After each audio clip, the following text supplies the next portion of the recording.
Thank you for joining us this time around for the Proker Report review. Um, I am really excited to introduce the new Parochial Report to you. It's something I feel good about. The General Convention and Executive Council of the Episcopal Church authorized some revisions to the form this past year that are effective starting with the 2024 form that you will file this spring. And it really simplifies a lot of the work of doing the Parochial Report. One of the things I advocated for when I testified to the committee that was evaluating it was that with churches on smaller and smaller budgets and relying more and more heavily on volunteers to complete these kind of reports, the last thing we need to do is make obscure, arcane reporting requirements. That is hard for a small church volunteers to keep up with, and that you have to be a sort of insider church geek to follow. So I think they heard that in addition to other voices throughout the country, and they've made a simpler, what I think is a simpler report. That did, as Terry referred to, cause us some other issues we had to run into because our assessment from congregations to the diocese has historically been based on the parochial report. So when those numbers changed, we also had to go back to the drawing board to figure out how to calculate your common life share assessment. So we'll get into that in a little bit. I want to start, so I'm going to do this in kind of two parts. One is kind of going over the new form and the reporting requirements for the new form. And then the second half of the meeting, we'll invite Terry to share how we thought about the common life share implications of the changes to the form. And the two of us will review with you how that will work going forward based on the committee's work that looked at it. So jump in if you have any questions at any time. And to start with, I'm just going to put up here on the screen the handouts that I sent you. If you didn't get these handouts, just send me an email. I'll be happy to resend them to anybody who didn't get them. But I sent you two handouts. One is the new parochial report, and one is just some notes on what's changed. You'll note, first of all, that filing is open for the 2024 parochial report. It opened last week. So you should be able to log into the parochial report site from the General Convention to access your reporting. All reporting is online, although you're welcome to start by filling out a paper offline. You do eventually have to enter that into the website to be reported. If you don't know your username or password to the Parochial Report system, you can contact Harry or Annabelle in my office, or just contact me if you like, and we'll get you set up with that username and password. Make sure you have all the access you need. Congregational filing ends March 1st. Now that's in about 6 weeks.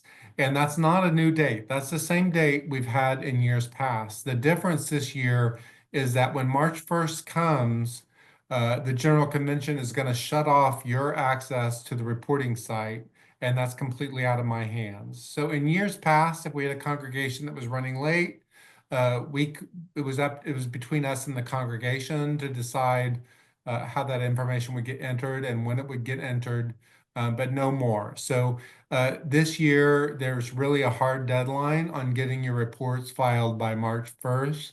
And anytime after that, we're going to have to go through the revision process to get your report filed. So I'm glad you're here now at the early session. You could be thinking about all the reporting requirements and how you'll fill them again by March 1st.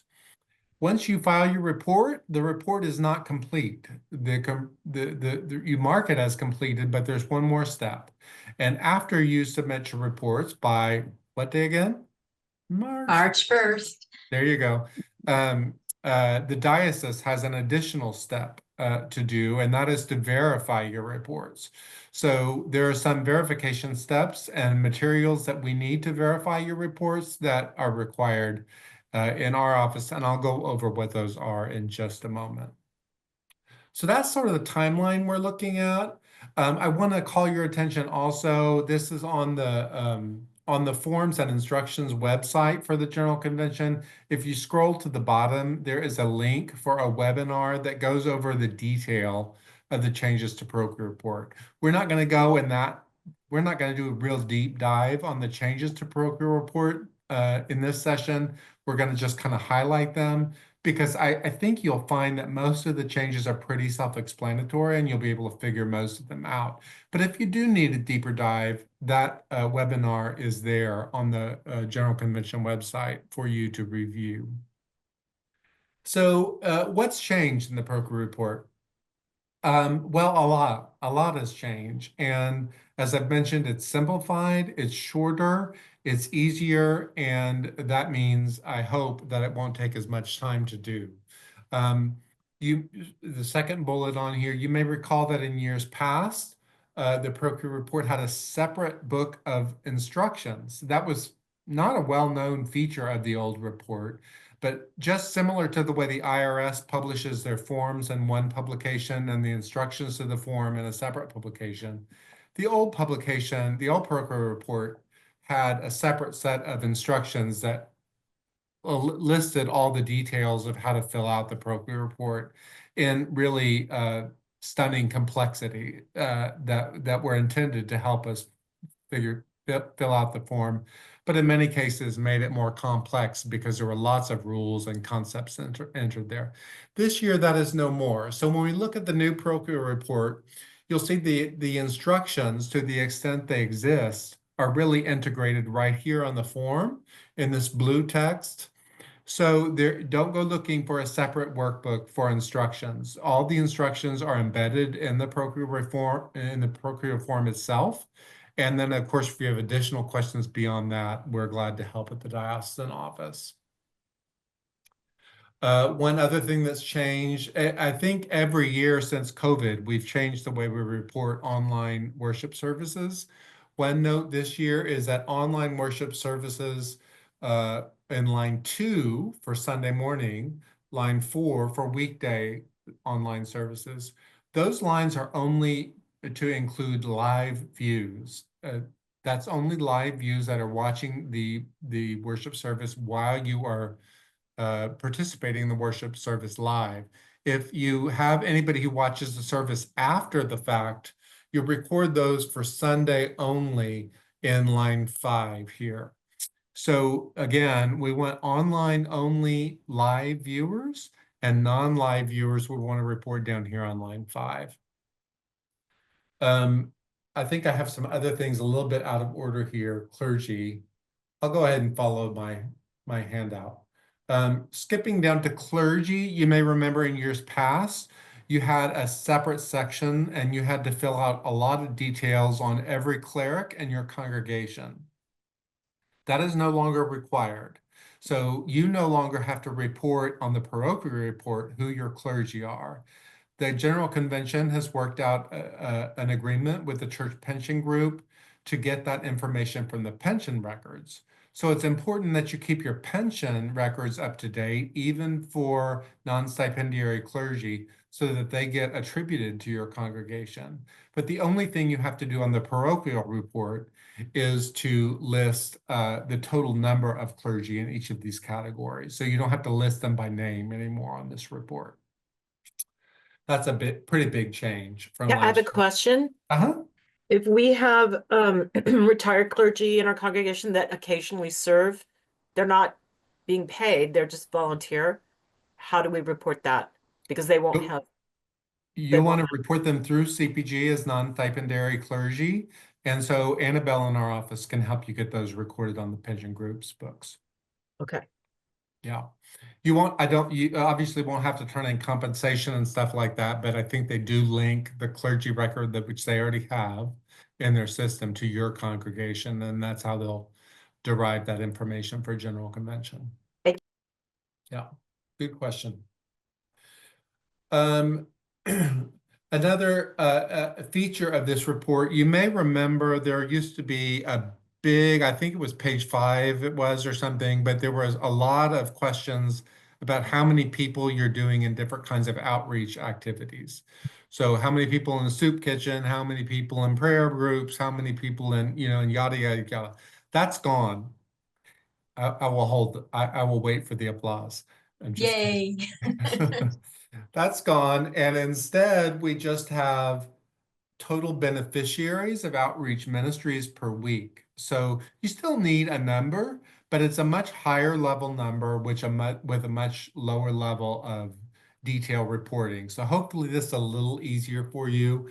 Additionally, on the back, you have a bunch of questions about yes, no questions about whether you have certain ministries. Think I've missed it somewhere. These kinds of questions. So it's just, yes, I have these, or I don't have these, instead of how many people they affect. Again, the total number of people affected is up here in line 6, outreach beneficiaries. Parish health is broadened from just ASA. Of course, in the new church, with the model we're going from to whatever we're going to, ASA, or average Sunday attendance, is not been as useful a figure in measuring congregational health. The Parochial Report Office has broadened the attendance and impact section to reflect that there are other things happening besides Sunday morning worship. Average Sunday attendance is still a part of that calculation, but we've broadened, as I mentioned, for other measures like outreach beneficiaries, volunteers that are not members who might serve in different outreach ministries, so that we have a total number of people impacted as the total of this section, rather than measuring attendance in one section and volunteering in another. Another thing I'll mention while we're here is the membership section has been revamped. You may remember that the rules about recording members in good standing are, in my opinion, a little arcane. For the modern church, we don't always, the number of people baptized doesn't necessarily have a relationship to the number of people showing up, because they stay on your baptism record forever, right? So we have this, now we have communicants in good standing. You've got the definition of what good standing is up here. So that's basically any member who's baptized and takes communion 3 times a year. For people that don't fit that category, and I know in the modern church there are many people who might not fit that category, might not have chosen baptism yet, or might participate in other things. You have 2 new sections. Active members, those are people that meet whatever definition of membership your local congregation sets up, if they don't already fall in this number. And estimated non-member participants, which might be, again, volunteers in a particular ministry, or involved in other ways besides being communicants in good standing. The important thing I wanted to point out here is you don't want to include in line 12 or 13 people you've already included in line 11. So you're going to get your number of communicants in good standing on line 11, and then anybody who's not represented there, you're going to report on line 12 or 13. Does that make sense? So far, how's our pace? Are we going too fast, too slow, just right? That's right. Just right. Just Yeah. right. Okay, Yeah, great. that's good. So you're not double counting there. Okay, great. Right. Yeah. One of the big things we're going to talk about in a minute are the accounting standards, which have changed. On the stewardship pages, the old report set up a completely separate esoteric parochial report form of accounting. And this was the thing I testified the loudest and most angrily about to that committee, is that it doesn't make sense for the church to define its own accounting standards. We really need to use generally accepted accounting principles. So the concept of operating income, which was really operating expenses, is thrown out the door. And this format, based on generally accepted accounting principles, should be much easier for you to complete. If you recall, in the old system, if you had a deficit or a surplus, you had to add or subtract those lines back into your operating income. And that was very hard. That was probably our biggest problem with the parochial report, is that it's hard for congregations to figure out how to make those surplus and deficit adjustments to come out to an exactly balanced budget every year. That system is gone. So now most of you should be able to take the financial statements that you publish to your vestry every month and translate them directly into these lines on the financial report. The revenue section breaks down just into 3 lines. So you've got pledge plate and other general donations. You've got restricted contributions, and then any other revenue, which might be rent or tuition or anything like that. And that's it for revenue. That's the whole report. For expenses, we have 2 lines. We have church non-capital expenses and church capital expenses. Now, what's not going to be in here on line 6, we're going to talk a lot more about line 6 because this is going to be the new basis of your Common Life Share assessment. But things like school expenses, or to the degree you pay for outreach out of restricted donations, those expenses you do not have to include in line 6. This is church non-capital expenses. And we've got congregations that account for those things in many different ways. So we're going to get into some of that detail in just a few minutes. But by and large, we go from that page-long report, reporting many different lines about your finances, to basically these 5 lines, plus some questions about your assets. So hopefully that's good news. That's what I was the most excited about in this, is the financial pages are much, much simpler than they have been in years past. The demographics data, which I think they started asking for about 3 or 4 years ago, has been simplified.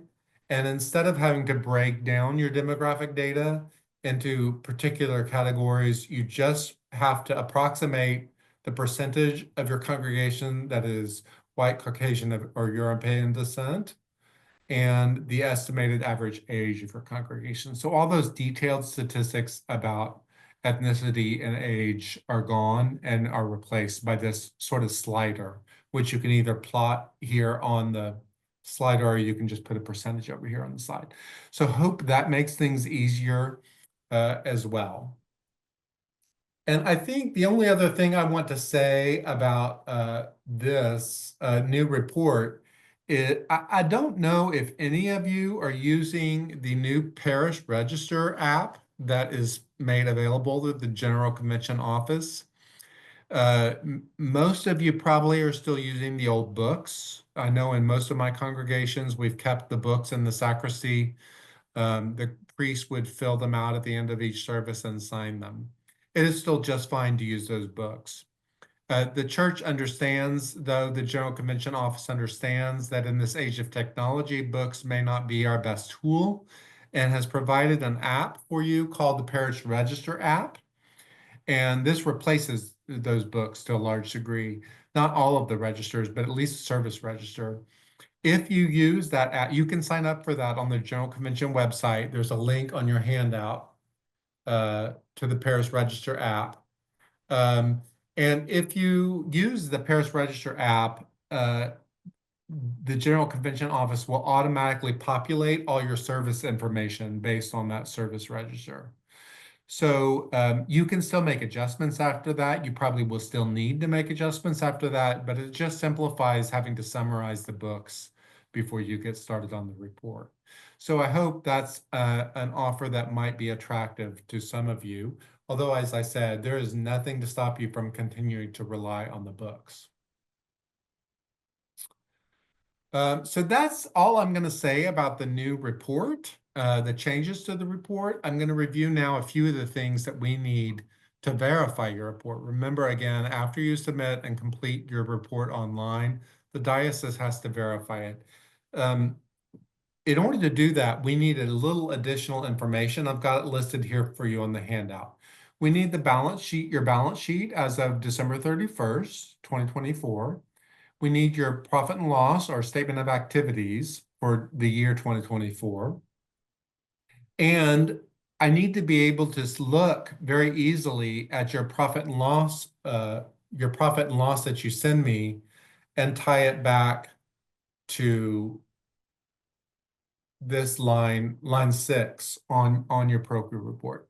So if you did any adjustments from your published financial statements to get to this number on line 6, then I also need a reconciliation of how you went from your published financial statements to the reported line 6. Does that make sense?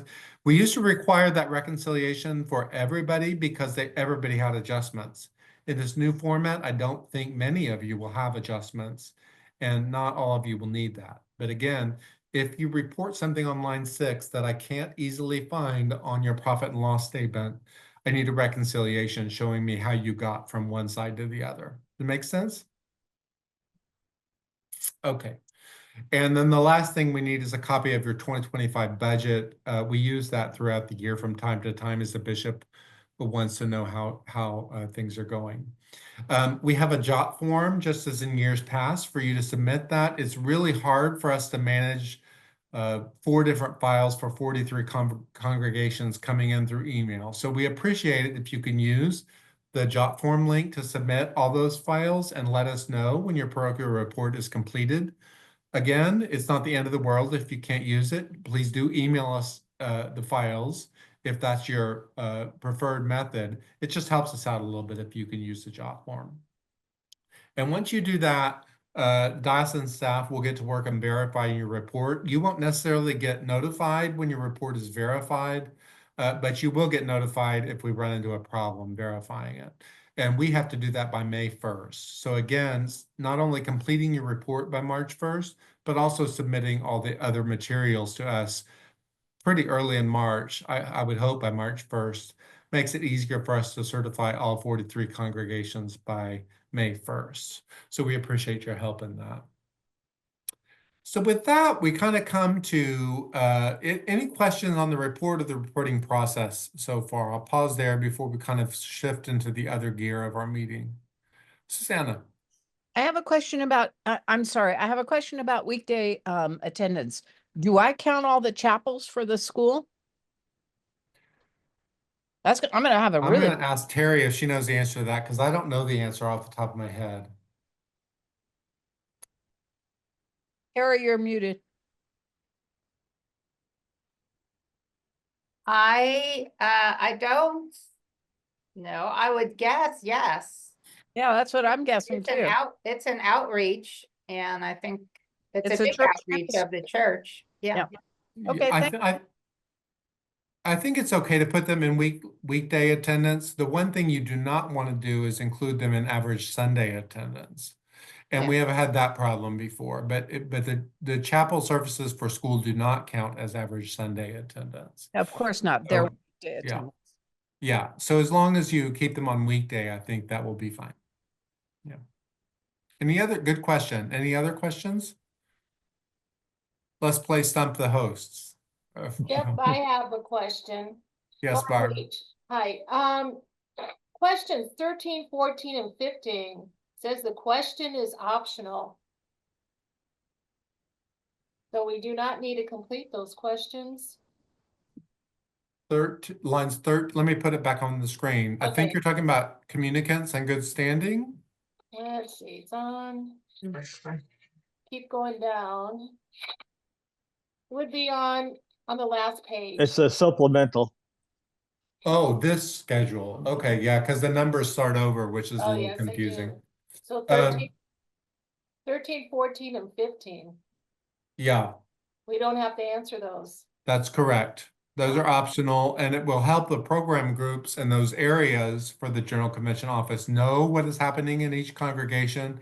But again, that's not required reporting. But if you do have activity going on in those 3 ministry areas, the General Convention office likes to try to show those ministry groups at the national level what impact they're having. But that's correct, they're optional. Good Okay, question. you know, on that same page, on 12A, it says, how much revenue did your church earn from renting or leasing to outside groups? We have a TOPS group, they meet once a week, they give us $80 a month. I mean, that's all they can afford, so to me, it's more of a community outreach that we provide the space for them. So it's so minimal, $960 a year should I really report that?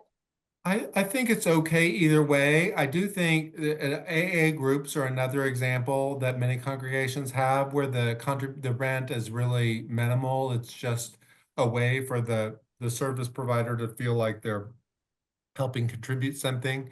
I think you can use your discretion on whether to report those or not. I don't think it's going to hurt anything if you do report them on that line.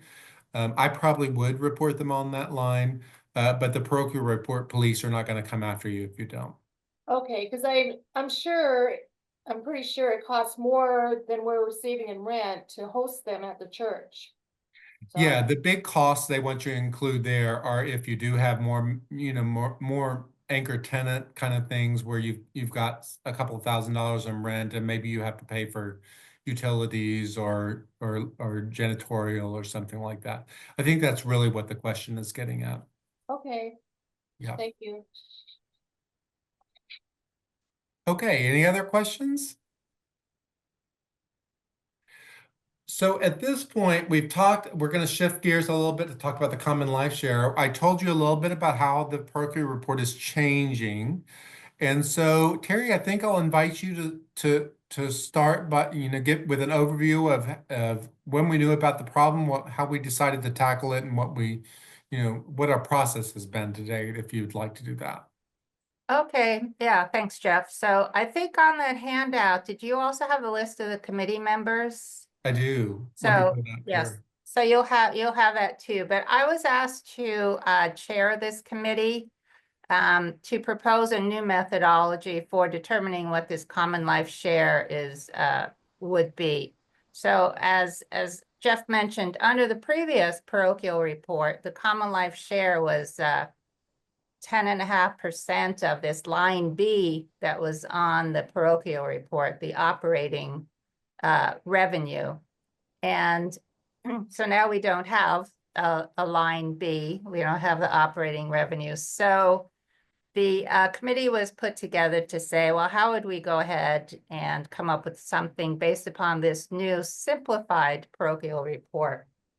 So our task, or at least our major guidelines, were that, first of all, it needed to be relatively simple, because why have a simplified parochial report and then have a super complicated way of determining the CLS? So it needed to be relatively simple. And it also was to be, I guess what I call revenue neutral, in that the CLS that's calculated as a result of this new calculation should be very similar to how you would have calculated it under the old parochial report. So there was an idea that we just wanted to keep things kind of like going as they were going. It wasn't, we didn't want to increase the amount or decrease the amount, but try to keep it as close as possible to what the CLS has been in the past. So as you see, there'll be a lot more revenues that will be reported in that one line item. And so there seems kind of like it was coming from all sorts of different buckets. And so we tried to wrestle with that for a while. But what we got thinking about was in the old parochial report, it was really important for us to have this line B, which was the operating revenue, match the line E, which was the operating expenses. So when we started looking at the new report, we thought, well, let's take a look at the expenses, the non-capital expenses. And as we started to look at that, that seemed to be less complicated than all of the revenue buckets. And but one of the things that we saw in the expenses was that what would be reported in that line would be what we call pass-through. So if pass-through expenses. So if you had a backpack drive, you have money coming in and you have money going out. So we didn't want to include that in the assessment because it's just money coming in and money going out. It's not really based upon, what does it take to run the church? So what we came up with was taking that line and just subtracting out anything that is in and out, kind of like a pass through. And so if we look at how you fill out that one particular line, then take out the pass-through expenses, and then take the was 10.5% of that, you should come up to close to what you probably would have calculated on the old parochial report. Did I muddy that up, or does that sound okay? You have questions? No questions? So it's Yes, based looking. on expenses, not income. Yes, and that does sound a little strange, but partly because there are so many more income buckets in that one line, and that the expenses seem to be, that was more simplified to use the expenses. Okay. Yeah, and it Yeah. might be important to note that it always has been based off of the expenses. It's just that the accounting method in the old report was so confusing, we called that income. Okay. So, Okay. yeah. I'm sorry, so those pass-through outreaches are online. Yeah, They would be included in line 6. Okay. But if we have to back some out, then we have to put that on a separate spreadsheet and say, over here, you can see where I had an other expense, and that was given to the Humane Society, so I'm reducing. But how do we reduce the income side of that?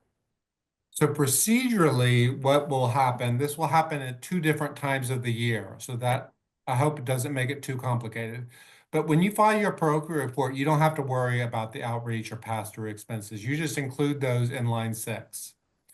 Then in the fall, when I send you the pledge form for the CLS, the new pledge form will carry forward the amount you filed on line 6. Mhm. Then there'll be a blank for you to add adjustments for pass-through expenses.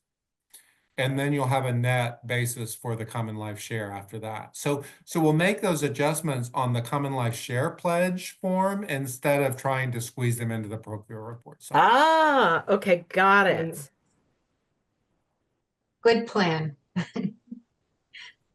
I have a question. And I'm going to be specific because I think that's what we're all looking at, is how it works with our specific setups. In our case, and I'm from Coronado, that should tell you something. There is a double payment, double salary going out, which is an extraordinary expense. It's not an ordinary expense. I mean, that's going to impact, and it's, I think it was 5 or 6 months, 5 months. And that's going to be part of our non-capital expenses, if I read that correctly. So we're going to have to pay assessment on that? well, So, it's a good point, and let me address it this way. In both the old system and the new system, that is assessable expense.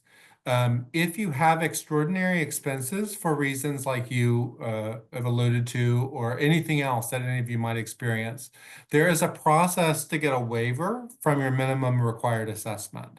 So that comes out usually about the same time I publish the pledge, CLS pledge form, and it requires the congregation to it's real informal. Just write a note describing the extraordinary circumstances, send in some financial statements to show the financial duress. And then there's a committee. It's not me making the decision. It's a committee that then makes a decision on whether to grant the waiver or not for those reasons. Deadline for that is usually about October 15th. It's usually in the middle of October somewhere. So you're certainly welcome to apply for the waiver in circumstances where there are extraordinary happenings. Good question again. You guys got a lot of good questions. Terry, would you like to describe the optional method for filing just for next year? Okay, yes. So because this is our first time and we're in transition and it is a little bit of work in process, that if you find that by going through this new calculation that is totally out of whack from the way you would do it under the old parochial report, that you can present that to this Jeff and for this time period that the common life share could be based upon the old parochial report.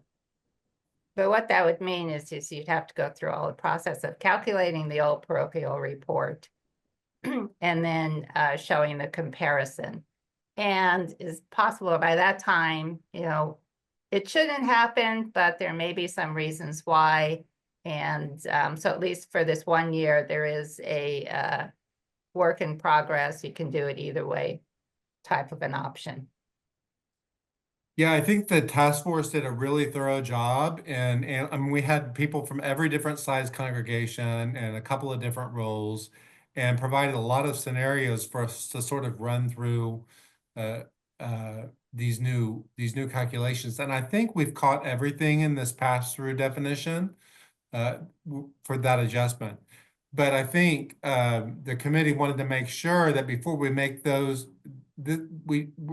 before we make these changes permanent to the change in calculation of CLS, we want to make sure you all have an opportunity to find any of your own idiosyncrasies that may not fit into this model, so we can highlight them and figure out what to do with them. And so then next year, in early 2026, based on the feedback we get from you all and how many of you decide you're better off filing under the old system, we'll figure out if there are any additional adjustments we need to make to the new report to keep that sustainable on an ongoing basis.